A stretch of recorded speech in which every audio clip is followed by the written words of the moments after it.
सबसे पहले तो हमने देखा कि ईद के बाद जिस तहरीक का कहा गया था, चलें उसमें तो ताख़ीर हुई, बीच में ये भारत के साथ मामला हुआ, लेकिन अब मुसलसल कुछ खबरें ये आ रही हैं कि शायद स्पीकर कौमी असम्बली के ख़िलाफ़ आप तहरीक अदम एतमाद लाने जा रहे हैं। असद कैसर साहब का बयान है कि हम भारत के साथ जंग शुरू होने से पहले वज़ीर आज़म के ख़िलाफ़ और स्पीकर के ख़िलाफ़ तहरीक लाने का प्लान कर रहे थे, लेकिन वो ताख़ीर हुई। तो आज स्पीकर का बयान भी आया कि अगर आप शौक़ पूरा करना चाहते हैं तो आप कर लें, आपके अपने अरकान जो हैं वो तहरीक में आपका साथ नहीं देंगे। बहुत शुक्रिया, बड़ी मेहरबानी, बड़ी नवाजिश। देखें नाज़र भाई, पहले भी ये बात मैंने इस प्रोग्राम के अंदर की थी कि डिस्कस हुआ मामला इस हवाले से। पहले भी एक हमारे रहनुमा हैं जिनकी तरफ से जो है वो उनका दिल था कि खान साहब से ये बात की जाए, स्पीकर साहब के हवाले से जो मामला चल रहे हैं, जैसे हमारे सेनेटर्स को वहाँ से उठाया गया, अगवा किया गया, जैसे मुख्तलिफ हमारे जो MNAs हैं उनके साथ जो तरीक़ाकार किया गया कि उनकी स्पीचेस जो हैं वो जिस तरह से उनको जो है वो ऑफर किया गया और वो नहीं चल सकी, मुख्तलिफ चीज़ें थी। लेकिन हमारी तरफ से अभी तक कोई ऐसी ऑफिशियल स्टेटमेंट नहीं आई कि हम उनके ख़िलाफ़ तहरीक अदम एतमाद जो है वो लाने की तरफ बढ़ेंगे, लाएंगे। फ़िलहाल की हद तक यही है कि कहीं एक आध दफ़ा डिस्कशन हुई थी, लेकिन ऐसा मौक़िफ़ अभी इख्तियार नहीं किया गया, ना ही हमारी तरफ से कोई ऐसा डिसीजन लिया गया है। अख्तियार साहब अगर हमारे साथ हैं तो अख्तियार साहब जी, अच्छा वो हमें ज्वाइन कर रहे हैं नईम साहब, लेकिन अब इसी के साथ साथ जो असद कैसर साहब कह रहे हैं, वैसे अगर फ़ैसला होने जा रहा है तो आप समझते हैं कि आपके नंबर जो हैं वो पूरे होंगे, या हुकूमत जैसे हुकूमत दावा करती है कि आपके अपने अरकान जो हैं वो आपके साथ नहीं है, या 20 के अरकान करीब जो अरकान है वो आपके टूट चुके हैं बल्कि वो हुकूमत के साथ हैं, जैसे शेर अफजल मरवत साहब ने भी कहा था। आप समझते हैं कि हुकूमत के लोग भी आपके साथ राब्ते में हैं, या वो भी सिस्टम से खुश नहीं है, वो भी चाहते हैं? नहीं, देखिए पहली बात तो ये कि फ़ैसला हो, और अगर फ़ैसला होता है तो फिर ये तमाम तर चीज़ें जो हैं वो डिस्कस करके ही होगा कि हमारे नंबर्स कैसे पूरे होने हैं, क्योंकि जो उनका रोल रहा है इस सारे मामले के अंदर वो नेगेटिव रहा है। तो इसलिए अगर ये फ़ैसला होता है तो फिर उसमें तमाम तर चीज़ों को गौर करके ही फ़ैसला किया जाएगा। फ़िलहाल कोई ऐसी ऑफिशियल स्टेटमेंट हमारी तरफ से नहीं आई। नहीं, लेकिन आप समझते हैं कि हुकूमत का दावा दुरुस्त है कि आपके अपने अरकान टूट चुके हैं, हुकूमत के साथ राब्ते में? नहीं, देखें कोई हमारे अपने अरकान नहीं टूटे। पहले भी 26वीं तरमीम के अंदर सारा काम किया गया, वो इस वजह से नहीं था कि लोग जो हैं वो टूट गए, बल्कि कुछ लोगों को अगवा किया गया, कुछ लोगों को जो है वो पैसे दिए गए, ख़रीदा गया, जो भी तरीक़ाकार किया गया। अदरवाइज़ तो आप देखें ना कि एक बंदा इमरान खान के नाम पर वोट लेकर आया है, वो कैसे दूसरी तरफ जा सकता है? उसी तरह जा सकता है ना कि वो ज़मीर अपना बेच दे, या फिर उसको डरा लिया जाए, धमका लिया जाए, जो भी तरीक़ाकार किया जाए। तो पहले भी इसी तरह के दावे करते थे, लेकिन आपके सामने रिज़ल्ट है क्या हुआ। कोई ऐसी बात नहीं है। हमारे जितने भी मेंबरान हैं वो हमारे साथ खड़े हैं, इमरान खान के साथ खड़े हैं, और वो अपने मौक़िफ़ पर कायम है जी। अच्छा, लेकिन इख्तियार वली खान साहब, अगर आप सुन पा रहे हैं तो अभी हम ये बात कर रहे थे, नईम हैदर पंजोता साहब भी हमारे साथ ही हैं, कि PTI या अपोजिशन अलायंस जो है वो भी ये बात कर रही थी, ये प्लान कर रही थी, नईम साहब के मुताबिक के इस पर बातचीत हुई थी, लेकिन कोई हतमी फ़ैसला नहीं हुआ। लेकिन आज स्पीकर साहब ने भी कहा है कि अगर PTI शौक़ पूरा करना चाहती है तो वो मेरे ख़िलाफ़ तहरीक अदम एतमाद ले आए, लेकिन PTI के अपने लोग ही PTI के साथ नहीं खड़े हो सकेंगे। तो ये वही नैरेटिव है जो आप समझते हैं कि हुकूमत ये दावा कर रही है कि PTI के अपने लोग जो हैं वो टूट चुके हैं, वो आप लोगों के साथ राब्ते में? क्या ये दुरुस्त बात है कि PTI के लोग आपके साथ राब्तों में हैं? बिस्मिल्लाहिर्रहमानिर्रहीम। बहुत शुक्रिया नादिर भाई। देखें, ये बात मैं पहले आपके शो में मैंने आपको बताई थी कि 26वीं आईनी तरमीम के मौके पर तकरीबन इनकी आधी पार्टी जो थी वो वोट देने के लिए तैयार थी। बस वो तो हमारी ज़रूरत नहीं थी, तो फिर हमने मतलब उनसे वोट लिया नहीं। अब अगर 27वीं आईनी तरमीम की बात हो या कोई अदम एतमाद लाना चाहते हैं तो अच्छा है, बेहतर है, ये ले आए। तो मेरे ख्याल में ये अपना शौक पूरा कर लें, देख लें। तहरीक इंसाफ जो है वो अब वो दमखम उसमें नहीं रहा, ना वो स्ट्रीट पावर रही, ना जो है इनकी सफ़ों में कोई इत्तेहाद रहा, ना इनमें कोई आपस में हम आहंगी है।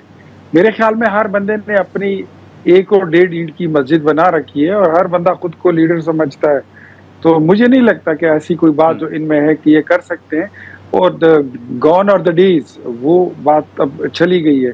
ये जो कहते हैं ना कि हमारी सबसे बड़ी पार्टी है और सबसे मकबूल लीडर है, पर वो एक कहानी थी, बड़ी गढ़ी गई थी। अब ऐसा कुछ है नहीं। ये तहरीक चला के देख लें। जुनैद अकबर साहब जो है वो, उनको इन्होंने टास्क दिए है, वो निकलें।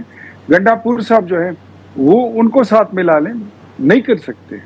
वो तो एक बात थी उस वक्त जो 8 फरवरी का इलेक्शन था, इन्होंने जज्बाती लोगों को जज्बाती करके ये नैरेटिव लगा के बस जी ये आज आपने वोट दिया और कल इमरान खान जेल से बाहर होंगे। इन नारों पे इन्होंने लोगों से वोट दिया और उन्होंने इन पे शायद एतबार कर लिया, जैसे पहले ये करते थे एतबार इन पे।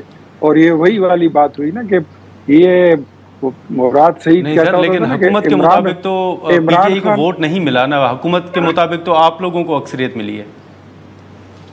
मैं उन लोगों की बात कर रहा हूँ जिन्होंने इनको वोट दिया है, उन लोगों ने जिन्होंने इनको वोट किया है, मैं उनकी बात कर रहा हूँ कि वो भी इनको वोट नहीं दे रहे थे। अपने वोटर को इंटैक्ट करने के लिए और उसको मोटिवेट करने के लिए इस किस्म के नारे और नैरेटिव जो है ये गढ़े गए।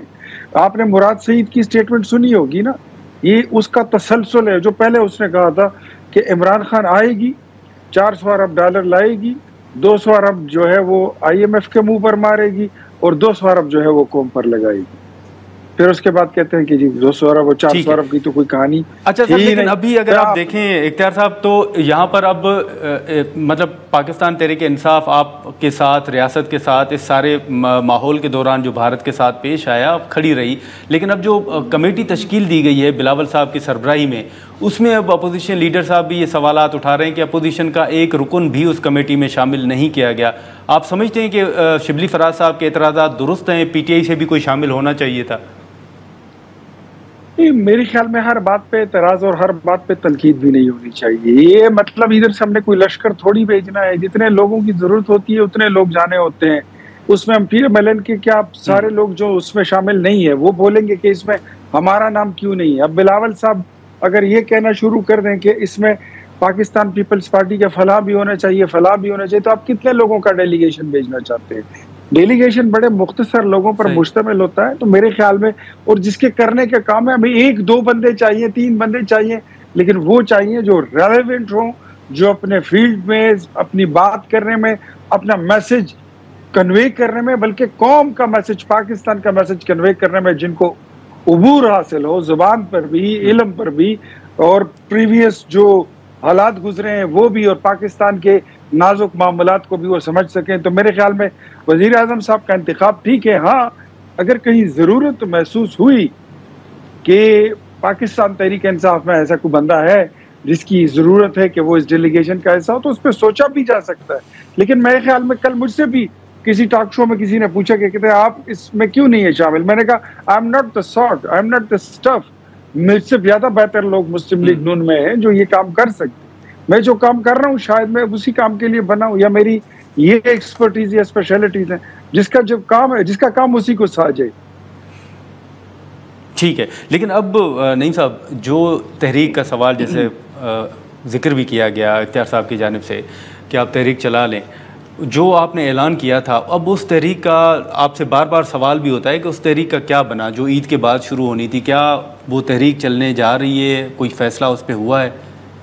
नाज़िर साहब, मैंने पहले भी आपके प्रोग्राम के अंदर एक बात बड़ी क्लियर की थी कि खान साहब ने कहा था कि ईद के बाद अलाइंस के साथ मिलकर आपने एहतजाज का लाएअमल देना है, और वो डेफिनेटली जो हमारे सरबराह हैं जो लीड कर रहे हैं हमारे इत्तेहाद को, अशक ज़हीर साहब और दीगर तमाम जो मेंबरान हैं सारे साथ, तो उन्होंने अपनी गुफ्तो शनीद जो है वो जारी रखी। लेकिन साथ साथ खान साहब का हुक्म रिसेंट जो मुलाकात के अंदर भी आया, या उससे पहली मुलाकात में, कि जुनैद अकबर जो हैं वो क्योंकि सदर हैं KP के, तो वहाँ से जो है वो तहरीक का आगाज़ करें, तो उन तक जो मैसेज है वो पहुँच गया। उसके बाद उन्होंने तमाम सदूर को भी बुलाया और एक बैठक भी हुई, बातचीत भी हुई लाएअमल तय करने के हवाले से कि हम किस तरह इसको लेकर आगे बढ़ें। और उन्होंने एक कंसेंसस जो है वो डेवलप किया, जो कि उन्होंने ये मशरूत रखा कि हम जो बाकी पार्टी है, पॉलिटिकल कमेटी है, CC है, तमाम को एतमाद में लेकर उनके सामने ये तमाम तर मौक़िफ़ रखा जाए और फिर उसके ऊपर जो है वो डिसीजन फ़ाइनल हो।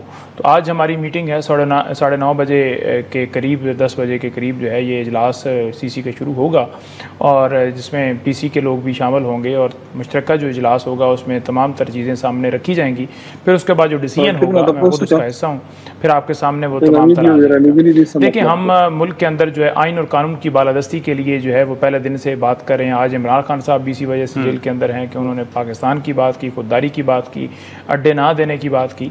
तो हम उसी अपने मौक़िफ़ पर कायम हैं। आज 26वीं तरमीम के तहत जिस तरह अदलिया को ख़त्म कर दिया गया है, आज आप देख लें सुप्रीम कोर्ट में समाअत थी, जिस तरह वहाँ आइनी बेंच, ये गैर आइनी बेंच है, आइनी बेंच नहीं है, क्योंकि ये 26वीं तरमीम की रोशनी के अंदर बना है, अपनी मर्ज़ी से जजेस बैठा कर, और बजाय ये कि वो जजेस जो बैठे हैं वो फैसले के ऊपर इम्प्लीमेंट करवाएं जो मखसूस नशिस्तों के हवाले से सुप्रीम कोर्ट ने दिया था, वो समाअत कर रहे हैं जी कि आएँ हम आपको आपकी इस मुकदमे के अंदर समाअत करते हैं। 2 जजेस ने बड़ा गैरत का मुजाहरा किया, उन्होंने कहा जी कि इसमें हम नोटिस ही नहीं करते, क्योंकि जो आप मौक़िफ़ लेकर रिव्यू के अंदर आए हैं वो मौक़िफ़ ही ऑलरेडी हम डिसाइड कर चुके हैं। वो तमाम तर नुकात कि सुन्नी इत्तेहाद कौंसल जो है वो तो पार्टी नहीं थी, ये PTI जो है वो तो इलेक्शन के अंदर, इस हर सवाल का जवाब हम अपने फैसले के अंदर दे चुके हैं।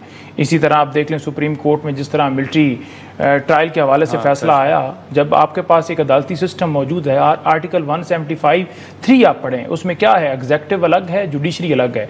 आपने तो एग्जेक्टिव के नीचे जो है वो जुडिशरी को कर दिया। तो जब ये सूरत हाल बन जाएगी तो हम तो बिल्कुल पहले दिन से लड़ रहे हैं, हम लड़ते रहेंगे, हमारी जान भी इस मुल्क के लिए हाजिर है, हम तो पाकिस्तान के आइन को बचाने के लिए हर हद तक जाएंगे। लेकिन जो लोग जिन्होंने आइन तोड़ा है, जिन्होंने सुप्रीम कोर्ट के फैसले के ऊपर अमल ना करके इलेक्शन नहीं करवाए, फिर उसके बाद मखसूस नशिस्तों वाला मामला PTI को जो है वो इलेक्शन के अंदर नहीं उतरने दिया, जैसे बल्ला लिया गया, जैसे फैसले सुप्रीम कोर्ट के बार बार वायलेट करते रहे, क्या उनके खिलाफ भी कोई कार्रवाई होगी? लेकिन तो उसके लिए कोशिश करते रहे। हाँ, लेकिन इख्तियार साहब, अब मौलाना साहब का आपने स्टांस देख लिया कि वो PTI के साथ नहीं चल रहे। हमने बीच में देखा कि हुकूमत ने भी मौलाना साहब को इंगेज किया, कुछ मुलाकातें भी हुई। आप समझते हैं कि PTI मौलाना साहब के बगैर अगर तहरीक चलाती है तो उसका कोई इतना असर नहीं पड़ेगा हुकूमत के ऊपर? देखिए नादिर भाई, ये बात ऐसी है, ये आपके शो में हमने पिछली दफ़ा हमने ये गुफ्तगू की थी और मैंने आपके शो में ये ऐलान किया था कि मौलाना साहब इनके साथ नहीं जाएंगे, और आपने कहा था कि उन्होंने कोई ऑफिशियल ऐलान नहीं किया। मैंने आपको फिर कह दिया था कि सेनेटर कामरान मुर्तज़ा की स्टेटमेंट को JUI की ऑथेंटिक ऑफिशियल स्टेटमेंट ही समझा जाए। मुझे वो तारीख तो नहीं याद, इख्तियार साहब, मतलब आपको पहले से इल्म था कि मौलाना साहब जो है वो PTI के साथ नहीं चलेंगे? मैंने आपको वजूहात भी उस वक्त बता दी थी। मौलाना साहब का तहरीक इंसाफ के साथ कई इख्तिलाफात हैं जो नाकाबिल तरदीद हैं और नाकाबिल मुरम्मत है, उसकी तरदीद और मुरम्मत नहीं हो सकती। दूसरी बात मैं आपको बताऊं कि पाकिस्तान तहरीक इंसाफ जो थी, तो ये मौलाना साहब के कंधे पर बंदूक रखकर हुकूमत पर फायर करना चाहती है, और मौलाना साहब जो हैं वो इतने सादा नहीं हैं कि वो अपना कंधा पेश करे और इनकी बंदूक यहाँ पर रखे और वो किसी पर फायर करे। वो कभी भी ऐसा नहीं करते। मुझे इन चीज़ों पे I was damn sure, I was clear, मुझे पता था।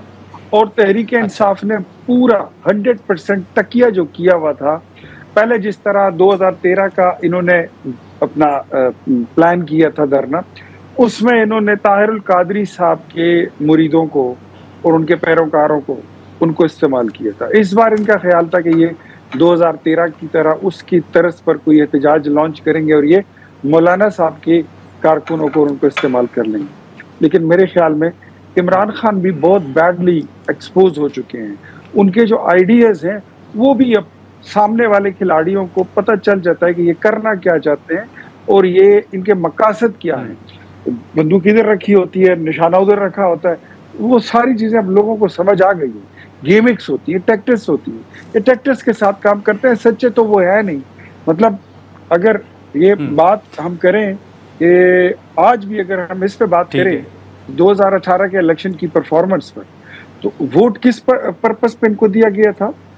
50 लाख घर, 1 करोड़ नौकरियां, बुलडोजर फिरेंगे गवर्नर हाउसेस पर, प्राइम मिनिस्टर जो है वह साइकिल पर बैठकर जाएगा PM हाउस में, और गरीब और अमीर के लिए 1 स्टैंडर्ड ऑफ जस्टिस होगा, डबल नहीं होगा, और डबल स्टैंडर्ड ऑफ एजुकेशन खत्म होगा, डबल स्टैंडर्ड ऑफ हेल्थ खत्म होगा। कोई इनमें से एक बात हुई? नहीं हुई। बिरादर नईम हैदर पंजोता साहब बैठे हुए हैं, अगर ये 50 लाख घरों का इनके पास कोई नक्शा भी हो तो मैं मानने के लिए तैयार। नहीं हुआ, वो नहीं है। लेकिन जब हुकूमत खत्म हुई 4.25 साल बाद, तो ये जी जेब से कागज निकाला, जी मैं तो इनकलाब बस लाने ही वाला था, तो मुझे तो निकाल दिया गया। मुझे तो अमेरिका ने निकाला है। आपको पता है कि अमेरिकी हुकूमत के खिलाफ आपके मुल्क में सेंटिमेंट यूं spur of the moment, it takes fire, it spreads like a wild fire. अगर आप वो स्टैंस ले लें, एंटी एस्टैब्लिशमेंट स्टैंस ले लें, यूं आप चले जाते हैं। अभी ये जो वॉर मॉन्गरिंग का ये सिलसिला तकरीबन 2 हफ्ते का चला है, इसमें वो लोग जिनको एंटी एस्टैब्लिशमेंट कर करके इमरान खान ने अपने साथ मिला लिया था, वो अब इमरान खान उस सपोर्ट को भी लूज कर चुके हैं। वो सीधा चला गया है प्रो एस्टैब्लिशमेंट में या प्रो आर्मी के, उसके जो आर्मी का ग्राफ उसने डैमेज किया था, अपने साथ मिलाया था, वो उन्होंने विन कर लिया। रही बात वजीर आजम शहबाज शरीफ की, he becomes the hero of the war। ये जंग जीतने वाले हीरो बन गए।